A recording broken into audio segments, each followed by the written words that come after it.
Good morning everyone. मेरा नाम है कल्पना शुक्ला और हम शुरुआत करने जा रहे हैं हमारे आज के करंट अफेयर के सेशन की।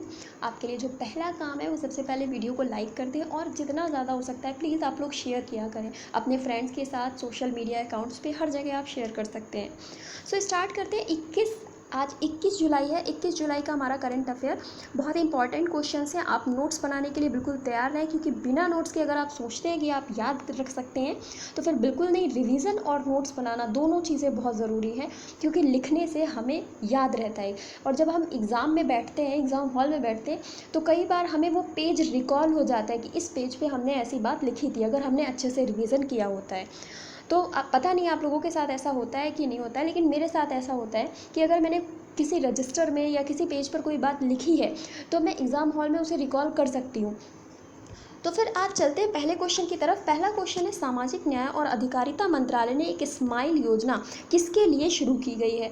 तो ये एक स्माइल योजना शुरू की गई है सामाजिक न्याय और अधिकारिता मंत्रालय के द्वारा। किसके विकास के लिए या फिर इनको बढ़ावा देने के लिए? तो भिखारियों के कल्याण के लिए ये योजना शुरू की गई है। अब यहाँ पर भिखारियों के कल्याण के लिए योजना से मतलब है कि इन्हें और बढ़ावा नहीं देना।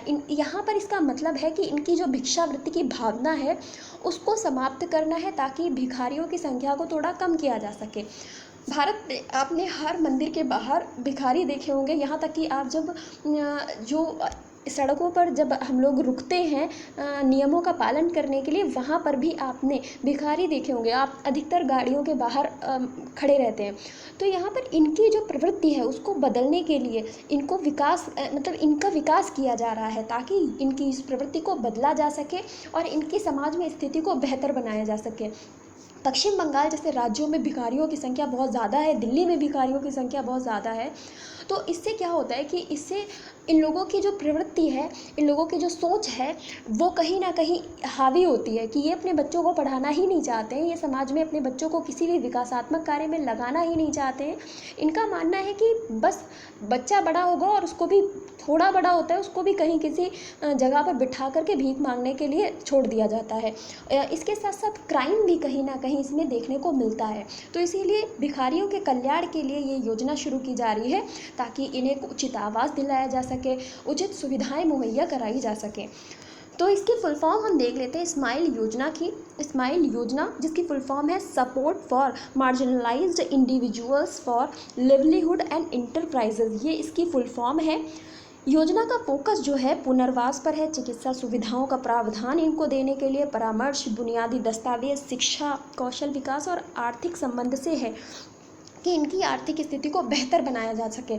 जो भिक्षावृत्ति होती है ये एक मानसिक प्रवृत्ति होती है, एक सोच होती है, क्योंकि कई बार ऐसा होता है कि भीख मांगते मांगते लोगों के पास इतना पैसा आ जाता है कि उसके बाद भी उनकी जो सोच होती है वो नहीं बदलती कि अब इतना पैसा आ गया है जो कि सफिशिएंट है जीवन यापन करने के लिए, तो हम कुछ बेहतर कर सकें। पर इनके दिमाग में ऐसा नहीं आता और ये फिर भी भीख मांगते रहते हैं, क्योंकि कई सारे उदाहरण मैंने देखे हैं।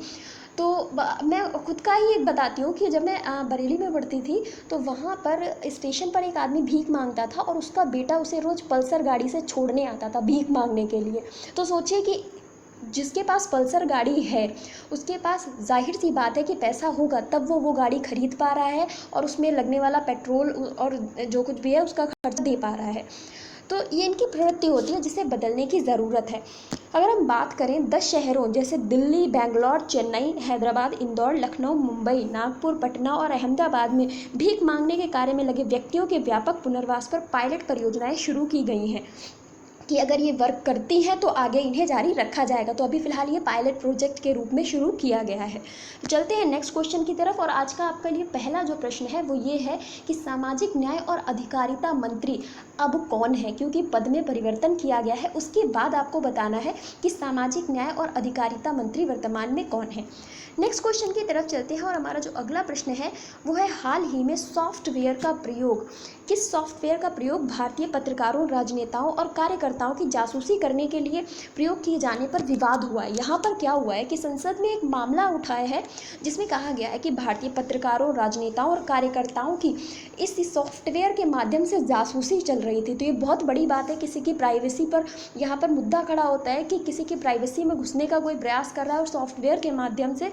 तो यहाँ पर पेगासस नाम का ये जो सॉफ्टवेयर है बहुत इस समय चर्चा में है, आप याद रखिएगा। तो पेगासस पर बहुत चर्चा चल रही है, संसद में भी ये मुद्दा उठाया गया है। इसके बारे में अगर हम बात करें तो संयुक्त राष्ट्र ने इजरायली फर्म जिसका नाम है NSO, इस ग्रुप द्वारा बनाए गए पेगासस स्पाइसवेयर का उपयोग करके दुनिया भर में कार्यकर्ताओं, पत्रकारों और राजनेताओं की जासूसी पर चिंता व्यक्त की है कि इस प्रकार से अगर कोई देश किसी की जो व्यक्तिगत मामले हैं उसमें घुसने का प्रयास करेगा, जासूसी करेगा, तो उससे उस देश की जो सुरक्षा है उसको खतरा पहुँच सकता है। तो यहाँ पर ये मुद्दा इस समय बहुत उभरा हुआ है। तो पेगासस जो सॉफ्टवेयर है इसको आपको याद रखना है, ये एक जासूसी सॉफ्टवेयर बनाया गया है। नेक्स्ट क्वेश्चन की तरफ चलते हैं। हमारा जो अगला प्रश्न है, हाल ही में राज्यसभा के उपनेता किसको बनाया गया है? तो राज्यसभा में भी परिवर्तन किया जा रहा है, यहाँ पर उपनेता किसको बनाया गया है? तो यहाँ पर जो उपनेता बनाया गया है उनका नाम है मुख्तार अब्बास नकवी। मुख्तार अब्बास नकवी जो कि अल्पसंख्यक मामलों के मंत्री रहे हैं, इनको मुख्तार अब्बास नकवी जी को राज्यसभा के उपनेता के तौर पर नियुक्त किया गया है। नेक्स्ट क्वेश्चन की तरफ चलते हैं और हमारा अगला प्रश्न है, हाल ही में यूट्यूब पर कार्यवाही का लाइव प्रसारण करने वाला देश का पहला उच्च न्यायालय कौन सा बना है? मोस्ट इम्पॉर्टेंट क्वेश्चन है, याद रखना है आपको, आज के क्वेश्चन बहुत ही अच्छे हैं। तो यहाँ पर भारत देश का पहला ऐसा उच्च न्यायालय जिसने यूट्यूब पर अपनी लाइव प्रसारण किया है। तो यहाँ के जो 18 कोर्ट रूम्स थे उनका लाइव प्रसारण किया गया है और ये हो जाता है गुजरात उच्च न्यायालय। तो गुजरात उच्च न्यायालय ने ऐसा कर दिखाया और यहाँ पर इसका लाइव प्रसारण किया गया है। तो ऐसा करने वाला गुजरात उच्च न्यायालय भारत का पहला उच्च न्यायालय बन जाता है जिसने यूट्यूब पर लाइव प्रसारण किया है। तो बहुत इंपॉर्टेंट क्वेश्चन है, इसे आप याद रखेंगे। हमारा जो अगला प्रश्न है वो है, हाल ही में RBI ने ATM कैश विड्रॉल चार्ज को बढ़ाकर कितना कर दिया है? तो आप लोग सभी ATM यूज़ करते ही होंगे, लगभग सभी के पास ATM यूज़ करने के लिए ATM होगा। तो यहाँ पर एक सीमा रखी जाती है कि जब हम ATM से पैसा निकालेंगे तो कितना पैसा कट जाता है, कुछ इस तरीके का कैश विड्रॉल का सिस्टम होता है। तो RBI ने यहाँ पर ये कैश विड्रॉल चार्ज को बढ़ा दिया है और इसको बढ़ाकर 21 रुपये कर दिया है। तो 21 रुपये कटेंगे अब आपके ATM से, तो आपके बैंक अकाउंट से ये कटते हैं। तो यहाँ पर 21 रुपये ये बढ़ाकर कर दिया है। इसके बारे में अगर हम जानें तो ये नए जो चार्जेस हैं 1 जनवरी 2022 से लागू होंगे। तो फिलहाल जो चार्जेस चल रहे थे उन्हीं पर आप पैसा निकालेंगे, लेकिन 1 जनवरी 2022 से आपके अकाउंट से 21 रुपया कटेगा। नेक्स्ट है, ग्राहक अपने बैंक ATM से हर माह सिर्फ 5 बार ही ट्रांजेक्शन कर सकते हैं। तो ये भी चीज़ आपको पता होगी कि आपका जो मतलब अगर आपके पास SBI का ATM है तो आप SBI के ATM से SBI का ही कोई ATM मशीन होगी उससे 5 बार ट्रांजेक्शन कर सकते हैं। तो इसमें इस तरीके की कुछ समय सीमा और कुछ क्राइटेरिया रखा जाता है। तो ये सारी की सारी बातें आपको याद रखनी है। 1 जनवरी 2022 से ट्रांजेक्शन 21 रुपया कटेगा, ये भी चीज़ आपको याद रखनी है। नेक्स्ट क्वेश्चन की तरफ चलते हैं। हमारा अगला प्रश्न है, हाल ही में किस देश ने हाइपरसोनिक क्रूज मिसाइल का सफल परीक्षण किया है जिसकी मारक क्षमता जो है लगभग 350 किलोमीटर तक की है? तो ये एक हाइपरसोनिक क्रूज मिसाइल है, इसका सफल परीक्षण किया गया है किसके द्वारा? रूस के द्वारा, रूस या रशिया के द्वारा। व्लादिमीर पुतिन यहाँ पर हमें देखने को मिलते हैं। तो इनके द्वारा यहाँ पर सफल परीक्षण किया गया है जिसकी मारक क्षमता की अगर हम बात करें 350 किलोमीटर इसकी मारक क्षमता देखी गई है, क्योंकि जब इसका परीक्षण किया गया था तो इसने 350 मीटर तक के जो लक्ष्य था उसको भेदा है। तो इसकी मारक क्षमता ये डिसाइड की गई है।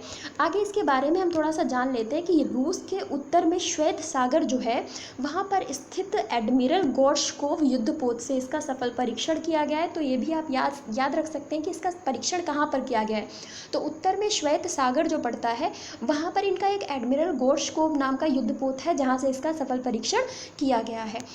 अब चलते हैं अगले प्रश्न की तरफ और हमारा जो अगला प्रश्न है, हाल ही में के हरि बाबू किस राज्य के नए राज्यपाल बने हैं? मोस्ट इंपॉर्टेंट क्वेश्चन है क्योंकि इसी तरह के प्रश्न पूछे जाते हैं। अधिकतर जो छोटे एग्जाम्स होते हैं वहाँ इस तरह के प्रश्न डायरेक्ट पूछे जाते हैं और जो बड़े एग्जाम्स होते हैं उनमें इस तरीके के प्रश्नों को क्रमवार मतलब कथन के रूप में बना करके आपसे पूछा जाता है। तो यहाँ पर आपको बताना है कि के हरि बाबू फिलहाल कहाँ के, किस राज्य के राज्यपाल बना दिए गए हैं। तो इसका राइट आंसर हो जाता है मिज़ोरम। मिज़ोरम के ये राज्यपाल बना दिए गए हैं। और किनका स्थान लिया है वो भी जानते हैं। तो मिज़ोरम के फिलहाल ये के हरि बाबू जो हैं वो राज्यपाल बन गए हैं। इनके बारे में अगर हम जानें तो ये 22वें राज्यपाल होंगे यहाँ पर। कौन से 22वें राज्यपाल, और स्थान किसका लेंगे? श्रीधरन पिल्लई का। और श्रीधरन पिल्लई को कहाँ का बनाया गया है? तो गोवा का इनको राज्यपाल बना दिया गया। तो श्रीधरन पिल्लई का स्थान किसने लिया है? के हरि बाबू ने लिया है मिज़ोरम में। अगर हम शपथ की बात करें तो न्यायमूर्ति माइकल जोथान हुमा इनका नाम है, जिन्होंने इनको शपथ दिलाई है। नाम भी याद रखिएगा कि माइकल जोथान हुमा नाम के जो व्यक्ति हैं न्यायमूर्ति, इन्होंने इनको शपथ दिलाई है यहाँ पर। तो इनका नाम भी बहुत प्रसिद्ध यहाँ पर हो जाता है। तो इसका राइट आंसर मिज़ोरम हो जाएगा। नेक्स्ट क्वेश्चन की तरफ चलते हैं। अगला प्रश्न है, विश्व शतरंज दिवस कब मनाया जाता है? विश्व शतरंज दिवस आपसे पूछा जा रहा है, ये कब मनाया जाता है? वर्ल्ड चेस डे कब मनाया जाता है? तो चेस आप सभी ने देखा होगा, ये एक गेम होता है और जिसमें सिर्फ दिमाग का खेल है। तो अगर आपका दिमाग जितनी तेज़ चलता है, जितनी अच्छी चाल आप यहाँ पर चलते हैं, वो आपको विनर या फिर लूज़र बना सकती है। तो यहाँ पर 20 जुलाई को विश्व शतरंज दिवस मनाया जाता है। विश्व शतरंज दिवस हम 20 जुलाई को सेलिब्रेट करते हैं। और क्यों मनाते हैं, इसके पीछे क्या कारण है? तो इस दिन 1924 में पेरिस में की गई थी विश्व शतरंज महासंघ, जिसको बोलते हैं इंटरनेशनल चेस फेडरेशन। इसकी स्थापना की गई थी। इसी वजह से हम लोग क्या मनाते हैं, इस दिन 20 जुलाई को हम लोग विश्व शतरंज दिवस मनाते हैं। तो आपको ये भी एक क्वेश्चन पता चल गया कि विश्व शतरंज महासंघ जो है इंटरनेशनल चेस फेडरेशन, इसका मुख्यालय कहाँ पर है? पेरिस में है। तो ये भी क्वेश्चन यहाँ से आपको पता चल जाता है। चलते हैं अगले प्रश्न की तरफ। और अगला जो प्रश्न है, HCL कंपनी के नए अध्यक्ष और MD के रूप में किसे नियुक्त किया गया है? तो यहाँ पर HCL कंपनी की बात चल रही है, जिसके पहले जो CEO थे वो शिव नाडर थे। शिव नाडर का नाम आपने सुना होगा, ये पहले इसके CEO थे। अब इनका स्थान जो है वो C विजय कुमार लेंगे। C विजय कुमार अब HCL कंपनी के नए हेड और MD बनाए गए हैं, मैनेजिंग डायरेक्टर बनाए गए हैं। तो ये शिव नाडर का स्थान लेंगे। बहुत ही इंपॉर्टेंट क्वेश्चन है, तो याद रखना है। C विजय कुमार HCL के नए MD और अध्यक्ष हो जाते हैं। नेक्स्ट क्वेश्चन की तरफ चलते हैं। हमारा जो अगला प्रश्न है वो है, किस राज्य सरकार ने अगर पेड़ों की व्यावसायिक खेती को बढ़ावा देने की पहल की शुरुआत की है? तो यहाँ पर अगर के पेड़ों की, अगर पेड़ का नाम है, तो अगर के पेड़ों की यहाँ पर व्यावसायिक खेती की जाएगी, व्यवसाय में इसका प्रयोग किया जा सके। एक तरीके से आप कह सकते हैं, जैसे आपने देखा होगा कि यहाँ उत्तर पूर्वी जो भारत में उत्तरी जो भारत का मैदान है, यहाँ पर आपने पॉपुलर के पेड़ बहुत सुने होंगे कि लोग क्या करते हैं कि अपने खेतों के जो मेड़ बनाई जाती है, आप लोगों को थोड़ा बहुत तो पता ही होगा, क्योंकि जब मुझे पता है तो फिर आपको पता होगा। मैं तो कभी मतलब खेत वगैरह जाती भी नहीं, देखा भी नहीं है इतने ज़्यादा। तो खेत के जो मेड़ होते हैं उन पे चारों तरफ पॉपुलर के पेड़ लगा देते हैं। और पॉपुलर के पेड़ से क्या बनता है, माचिस की तीली बनती है। तो कहीं ना कहीं उसका यूज़ जो है व्यावसायिक रूप में होता है। और फिर वो पेड़ जब बड़े हो जाते हैं तो वो बहुत महंगे दामों पर बेचे जाते हैं। तो यहाँ पर इसी तरीके से अगर के पेड़ों की व्यावसायिक खेती शुरू की जा रही है, ताकि इसका प्रयोग व्यवसाय में कहीं ना कहीं किया जा सके। तो ये ऐसा करने वाला जो राज्य है वो है त्रिपुरा। और त्रिपुरा की अगर हम बात करें तो शायद यहाँ का जो स्टेट ट्री है वो भी ये अगर का पेड़ ही है। तो जो राजकीय पेड़ होता है ना, वो भी यहाँ पर अगर का पेड़ ही है। तो त्रिपुरा इसका बिल्कुल राइट आंसर हो जाता है। नेक्स्ट क्वेश्चन है हमारा, हाल ही में किस मंत्री ने कोविड टीका संघ सुरक्षित वन धन और उद्गम अभियान लॉन्च किया है? तो हाल ही में वो कौन से मंत्री हैं जिनके द्वारा ये कोविड टीका संघ सुरक्षित वन धन उद्यम लॉन्च किया गया है? तो जहाँ पर वनों की बात आती है, जाहिर सी बात है वन से जुड़े हुए हैं जनजातीय लोग। और जनजातीय मंत्री कौन हो जाते हैं? अर्जुन मुंडा। तो अर्जुन मुंडा जी के द्वारा ये कोविड टीका संघ सुरक्षित वन धन और उद्यम की जो भी जनजातीय लोग हैं उनको भी उन तक ये टीका की पहुँच हो, ताकि उन लोगों को भी सुरक्षित रखा जा सके, हमारे वनों को सुरक्षित रखा जा सके। क्योंकि जो जनजातियाँ होती हैं वो हमारे वनों की पहचान है, तो उनको सुरक्षित रखना बहुत ही ज़रूरी है। वो विविधता लाती हैं। तो भारत में विविधता बहुत ज़्यादा है, तो इसीलिए यहाँ पर इनको सुरक्षित रखने के लिए ऐसा एक प्रोग्राम लॉन्च किया गया है अर्जुन मुंडा जी के द्वारा। देखते हैं तो फिलहाल आज के लिए इतने ही 11 क्वेश्चंस थे हमारे पास। क्वेश्चंस आपको कैसे लगे ये ज़रूर बताइएगा। सेशन आपको कैसा लगा प्लीज़ इसे शेयर ज़रूर करिएगा, और जो क्वेश्चन पूछा है सामाजिक न्याय और अधिकारिता मंत्री का नाम वो आप कमेंट बॉक्स में ज़रूर लिखिएगा। Thank you so much.